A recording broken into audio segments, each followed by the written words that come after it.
राधे राधे, जय श्री कृष्णा, जय श्री श्याम। कैसे हो आप सभी? आई होप आप सब अच्छे होगे, स्वस्थ होगे। और आपका अपने यूट्यूब चैनल कृष्णा व्लॉग में स्वागत है। तो सुबह के 5 बजे हुए हैं और मैं उठ चुकी हूँ और भगवान का आशीर्वाद लेके अपने दिन की शुरुआत करती हूँ। कुशल मंगल सभी को भगवान खुश रखे और हमारे चैनल देखने वाले सबको खुश रखे। तो आज की सुबह सुबह 4 बजे उठ गई थी, लेकिन बेड पे बैठे बैठे आधा घंटा हो गया है, क्योंकि है ना सर में दर्द। और कल ठंडे पानी में नहा ली थी ना, तो इस वजह से सर में थोड़ा दर्द हो रहा था, जुकाम की शिकायत हो गई थी। तो इसलिए बैठे बैठे फिर सोचा कि नहीं उठना है। सुबह तो बिना अलार्म के मैं उठ जाती हूँ, क्योंकि पता नहीं भगवान की क्या असीम कृपा है। सुबह 4 बजे तुरंत आँख खुल जाती है और ना ही कोई अलार्म लगाना पड़ता मुझे, क्योंकि कोई भी दिक्कत हो, परेशानी हो, देखो काम तो घर का करना ही पड़ता है। थोड़ा लेट ही सही, लेकिन टाइम पे सारे काम करने पड़ते हैं। सुबह जल्दी काम करने से बहुत फ़ायदे होते हैं, घर में सुख शांति और बरकत बनी रहती है और भगवान की असीम कृपा होती है। कहते हैं सुबह जो जल्दी उठता है उसकी हर मनोकामना पूरी होती है। जो भी भगवान से आप विश करोगे, जो भी कुछ मांगते हो, वो सब पूरी होती है। तो आज थोड़ा सा काम में लेट हो चुकी थी, पर कोई बात नहीं। आज मैं अपने कान्हा जी की सेवा कैसे करती हूँ, किस प्रकार उनका ध्यान रखती हूँ। सुबह सुबह जल्दी उठने के बाद मुझे अपने बाबा की सेवा करने का बहुत मौके मिल जाते हैं, बहुत समय मिल जाता है कि मैं बिल्कुल मन से उनकी सेवा कर सकूँ। और शायद यही कारण है कि वो मुझ पर इतनी असीम कृपा रखते हैं, हर चीज़ को बर्दाश्त करने की इतनी सहनशीलता और किसी चीज़ की इच्छा ना रखना। और सब कुछ मिल जाता है, जो मन में होता है सब कुछ बिना कहे बिना मांगे मिल जाता है। तो यही उनकी कृपा है। तो फ्रेंड्स, सच में जो भी भगवान की मन से भक्ति करता है और श्रद्धा भाव से सेवा करता है, तो उनकी हर इच्छा पूरी होती है। ये तो शायद आपने भी देखा होगा, क्योंकि आप भी भगवान की इसी प्रकार सेवा करते हो और शायद आपकी भी सारी इच्छाएं पूरी भगवान करते हैं। तो यहाँ पर मैं नहा चुकी हूँ। अब मैं तैयार होकर अपने बाबा की सेवा में लग जाऊंगी। और वह घर के सभी सदस्य तो सो रहे हैं, बच्चे भी सो रहे हैं, इनके बच्चों के पापा भी सो रहे हैं। अभी उनका टाइम नहीं हुआ उठने का, तो जब तक उनका टाइम होगा तब तक तो मैं पूरा काम कर चुकी होंगी। और सर में दर्द है, कोल्ड हो रहा है, और फिर भी मैंने सर धो ली है। और देखिए, मैं अब धूप भी बहुत देर बाद निकलेगी, 2-3 घंटे तो धूप को निकलने में लग जाएगी। करीब करीब 8:30-9 बजे के आसपास धूप निकलेगी। और मैं अपना रेडी हो चुकी हूँ, बाल को ऐसे ही झटक झटक कर सुखा रही हूँ ताकि ठंडा लग जाए। महिला को जब भी पूजा करे तो मांग में सिंदूर, माथे पे बिंदिया तो ज़रूर होनी चाहिए। और तभी आप भगवान की भक्ति, भगवान की पूजा करें। बिना मांग में सिंदूर या बिंदी लगाए कभी भी पूजा नहीं करनी चाहिए, क्योंकि सुहागन महिलाओं का ये श्रृंगार होता है। ये भगवान की कृपा होती है कि आपके ऊपर उनका हाथ है, आपके पति पर उनका हाथ है। तो अब मैं पूजा की तैयारी करती हूँ। तो यहाँ पे मैं शॉल ओढ़ लेती हूँ, कभी ठंडा लग जाए, क्योंकि ठंडा लगने लग रही है। और ये देखिए, मैंने शॉल ओढ़ लिया है। और सबसे पहले हाथ धोती हूँ, क्योंकि मैंने बालों में हाथ निकाल रही थी। और हाथ धोने के बाद मैं अपने बाबा जी को उठाऊँगी, क्योंकि सबसे पहले मैं उठती हूँ, उसके बाद मैं बाबा जी को नहा धोने के बाद उठाती हूँ। बस सर्दी का समय है, इसलिए मैं अपने कान्हा जी को मंदिर में ही सुआती हूँ, क्योंकि मेरे कान्हा जी का ये छोटा सा मंदिर है। कान्हा जी इसमें आराम से लेट जाते हैं। तो सभी गाइस दर्शन कर लीजिए हमारे कान्हा जी का। तो और एक बार कमेंट बॉक्स में लिख देना राधे राधे हमारे लड्डू गोपाल जी के लिए, और ताकि वो भी खुश रहे और आप पर अपनी असीम कृपा बनाए रखे, क्योंकि वो सबके घर में निवास करते हैं, हमारे घर में नहीं, आपके घर में भी निवास करते हैं।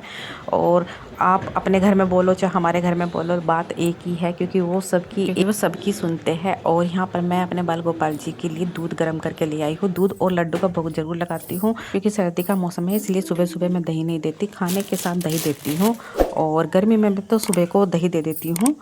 दही और दूध कुछ भी चल जाता है। अब नहाने की तैयारी करती हूँ अपने बाल गोपाल जी की, और उनकी ड्रेस निकाल देती हूँ। अभी तो सर्दी का मौसम है, इसलिए बाल गोपाल जी को गर्म ही ड्रेस पहनाऊंगी। तो पूजा के समय मैं बाबा जी के मुकुट लगाऊंगी, और पूजा करने के बाद मुकुट निकाल कर फिर गर्म कैप उड़ा दूंगी। ये देखिए, कौन सा समझ में नहीं आ रहा कौन सी कैप उड़ाऊँ। तो मैं ये येलो ड्रेस ये निकाल लिया है, येलो वाली कैप। और तैयारी करती हूँ नहाने की। तो देखते रहिए वीडियो में हमारे बाल गोपाल की सेवा।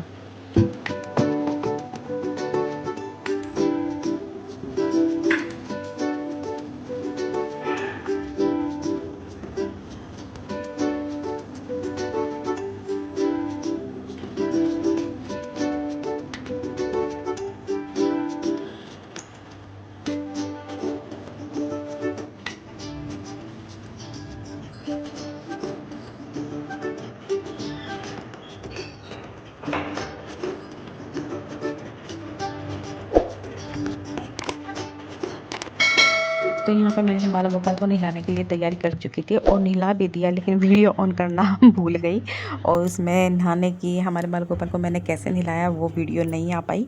तो कोई बात नहीं, मैं अगली वीडियो बनाऊँगी। और ये देखिए, और मैं ये आरती की प्लेट को भी साफ़ कर देती हूँ और दिया सुबह के टाइम तो बिल्कुल साफ़ करके जब दिया जलाना चाहिए। और ये पानी कान्हा जी को नहलाया हुआ है, जिसको मैं पौधों में डाल दूँगी, दोनों पौधों में डाल दूँगी। कभी भी पानी को इधर उधर ना डालें।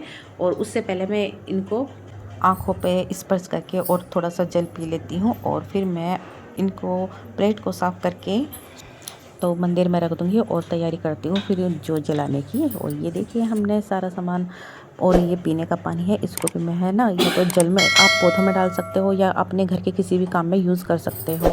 तो मैंने ये पौधों फ़िलहाल तो पौधों में डाल दिया है और अब मैं पूजा की तैयारी कर रही हूँ अपने बाल गोपाल जी की।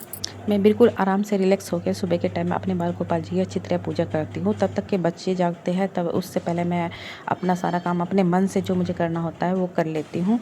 और ये जब तक मैं इनकी सेवा अच्छी तरह नहीं कर पाती, आराम से नहीं कर पाती, तब तक मेरे मन को सुकून ही नहीं मिलता और मैं अजीब सा महसूस होता रहता है। जब मैं इनकी मन से खुश होकर पूजा पाठ कर लेती हूँ तभी मन को शांति मिलती है। नहीं तो यहाँ पे हमारी पूजा पूरी हो चुकी है, क्योंकि आरती भी थी इसलिए मैंने थोड़ी ही दिखाई है।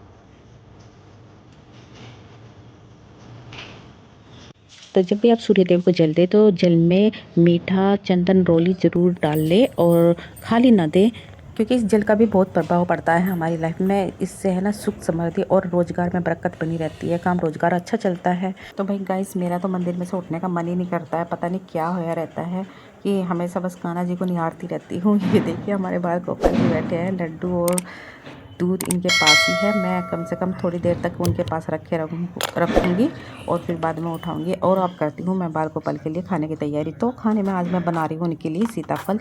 ये देखिए ये लंबे वाला सीताफल है तो बहुत ही टेस्टी लगता है। तो ये सीताफल गोल वाले सीताफल से भी स्वादिष्ट लगता है। तो बच्चे भी उठ चुके हैं और बज गए हैं 10 बजे के बाद मैं खाने की तैयारी कर देती हूँ। क्योंकि दोनों बच्चे की स्कूल की छुट्टी है तो बस दोनों बच्चे घर पर ही है, इसलिए मुझे कोई दिक्कत नहीं है कि किसी का लंच पैक करना है नहीं करना है। और खाना बनाकर सीधा पहले बाबा जी को भूख लगाऊंगी। और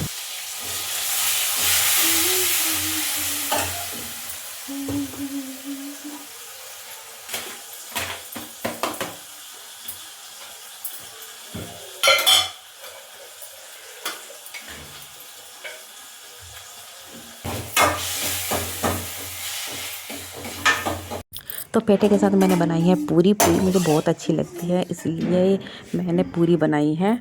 और ये लिए पहले मैं बाबा जी को भोग लगाती हूँ। तो आज की वीडियो में मैं अपने बाबा जी की कैसे सेवा करती हूँ, कैसे उनके लिए भोग तैयार करती हूँ, उनका ध्यान कैसे रखती हूँ, सुबह उठ के मैं सबसे पहले नहाने के बाद उनकी सेवा किस प्रकार करती हूँ ये दिखाया है। राधे राधे कह के अपने बाल गोपाल जी को भोग लगाइए। तो आज की वीडियो मैं यहीं पे समाप्त करती हूँ, मिलते हैं अगली और अच्छी वीडियो के साथ। तो आपको ये वीडियो कैसी लगी, तब तक के लिए राधे राधे, जय श्री श्याम।